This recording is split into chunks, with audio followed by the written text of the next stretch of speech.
眠りいね。祖父がまだ子供の頃の話。その頃の祖父は毎年夏休みになると、祖父の兄と祖父の祖父母が暮らす、田園豊かな山麓の村に、両親と行っていたのだという。その年も祖父は農村へ行き、遊びをよく知っている当時小学校高学年の兄と、毎日、朝から日が暮れるまで遊んでいた。ある日、田んぼ沿いの道を、兄と虫網を持ちながら歩いていた。幼かった祖父は、眼前に広がる見事な青々とした稲たちに感動して、思わず、すげえ。これ、全部が米になるんか。と声に出してしまったのだ。すると兄は、そうじゃ。この村のみんなが1年間食べる分じゃ。と言いながら、祖父の麦わら帽子に手を置いた。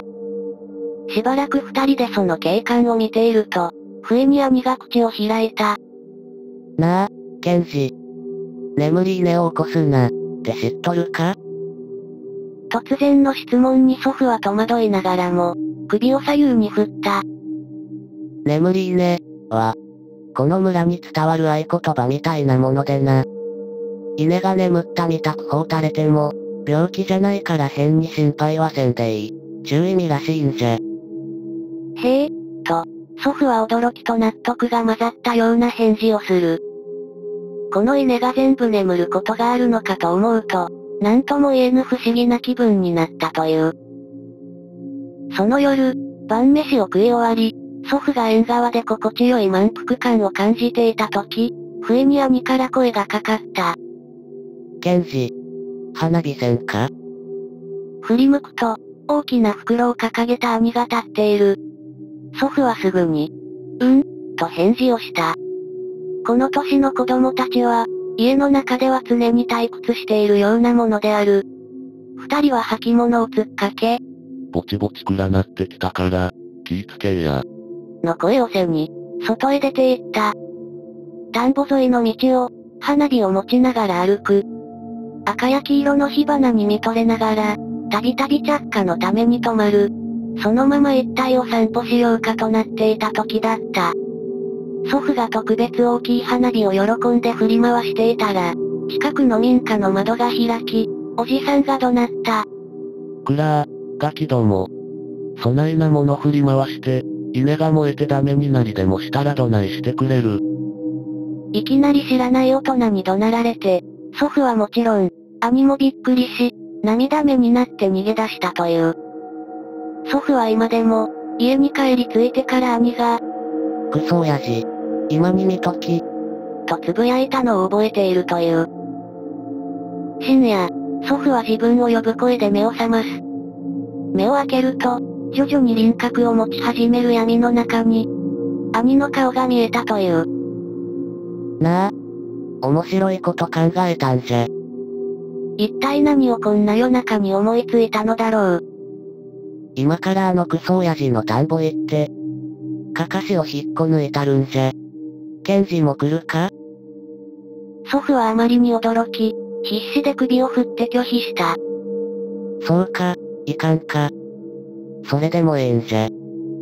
けだし、大人たちには俺じゃってこと、ばらしてくれるなよ。祖父はうなずいた。兄は一人で行ってくるのだろうか。兄が部屋を出て行く気配を感じたのを最後に、また祖父は深い眠りに落ちていった。翌朝、何か悪い夢を見た気がする。祖父は目をこすりながら、家族が待つであろう一階へ降りた。異様に静かだ。というより、誰もいない。祖父は嫌な予感がした。兄がとっ捕まったのじゃないだろうか。寝巻きのまま急いでわらじを履いて、外へ駆け出した。田んぼ沿いの道を走る。やがて例の農家が近づくと、異様な人だかりが見えた。嫌な予感はますます強まり、人だかりを必死でかき分けて、祖父は田んぼを見たという。そこには、かかしがあった。いや、それは、兄だった。両足を田んぼの泥に突っ込み、両手をバランスでも取るように水平にしている。口からはよだれが垂れ、目の焦点は合ってない。兄やん。祖父はそういうのがやっとだった。家族は兄を家に引きずるようにして連れ帰り、深刻な顔で話し始めた。眠り寝を起こしよったな。あれは気が触れてしまってるの。幼い祖父には、何のことかわからない。結局祖父には何もわからないまま、その年は早く地元へ帰り、もう、毎年兄の住む農村に帰ることはなくなったという。眠り寝を起こすな。この言葉の真意を祖父が知ったのは、兄の葬儀のために最後に農村へ帰った時。これが意味するのは、決して稲が放たれても、ということじゃない。草木も眠る牛蜜時、田んぼに行ってはならない、という、村の暗黙の了解のようなものだったのだ。牛蜜時の田んぼに行った兄。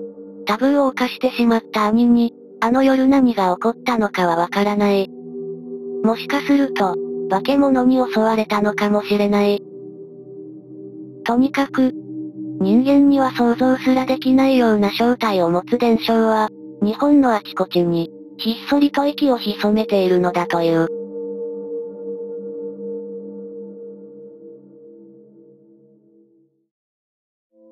どんぐりと天狗。幼い頃に、天狗らしきものに遭遇したことがある。天狗か知らんけど。当時、鎌倉に住んでて、当時の鎌倉はだいぶ未開発の田舎風味だったんだ。それで家すぐ近くにでっかい山があって、そこに入り込んでどんぐりをよく集めて遊んでた。で、ある日いつも通り友達とどんぐり集めしてて、でどんぐりを追ってひたすら拾い歩いてたら友達とはぐれて、正しい道からもそれちゃって、ガチで遭難した。それでその辺りが暗くなって、誰の声も聞こえないし見えない。月明かり程度しかないしね。足元は不安定だから、幼心に滑り落ちたら死ぬって確信があった。それでビニール袋いっぱいのどんぐり抱えて、ワンワンとうずくまって、ずっと泣いてたんだ。そしたら、目の前に誰かが立った。すげえでかい足。それだけはわかった。あとは何もわからん。今思うと、男の足だってぐらいか。ごつかったし。で、何も言わないから、親に言われた迷子の作法として、自分の名前を言って、迷子になった。と言った。それでも向こうは黙ってる。お家に帰りたい。集めたどんぐりをあげるから、一緒に来てくれませんかぐらいは言ったと思う。こっからが本当に俺の記憶が正しいのか、今思うと不思議なんだが。俺の前の人は、だかだか、わからないが少しうなって、俺からビニール袋を受け取った。すると、ひょいとバカでかい手に尻をすくわれた。猫を片手で抱く感じか。そんな調子。当時4歳児とはいえ、尻をわしつかみにする手だぜ。恐ろしくでかい。それで、感触として、父親の肩車よりずっと高い位置に移動するのを感じたら、一回それが下がって急にまた上がった。気がついたら眼下に鎌倉全景が見えた。驚いたけど、俺の家は駅の近くにあったから、駅の方を見て、あっち、とか言った。するとまた、天狗はうなった。で、木々の上を跳ねてるのか飛んでるのか、わからないような感じで、あっという間に山の入り口あたり、街灯が見えた。そこで降ろされて、ありがとうを言おうと思って頭を下げてあげたら、もう何もいなかった。家に帰ると、警察は来てるわ親は泣いてるわで大騒ぎ。その後、俺は山への出入りを禁止されたんだけど、しばらくはこっそり山に入って、お菓子とかを、目印になりやすい木のところにお供えしてた。まあ、そんな変な話。悪分すまん。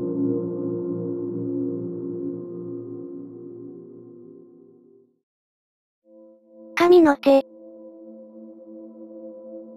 知り合いの話。彼の奥さんが寝ていると、深夜誰かに起こされたという。もし、という呼び声で目を覚まされたのだが、枕元には誰の姿もない。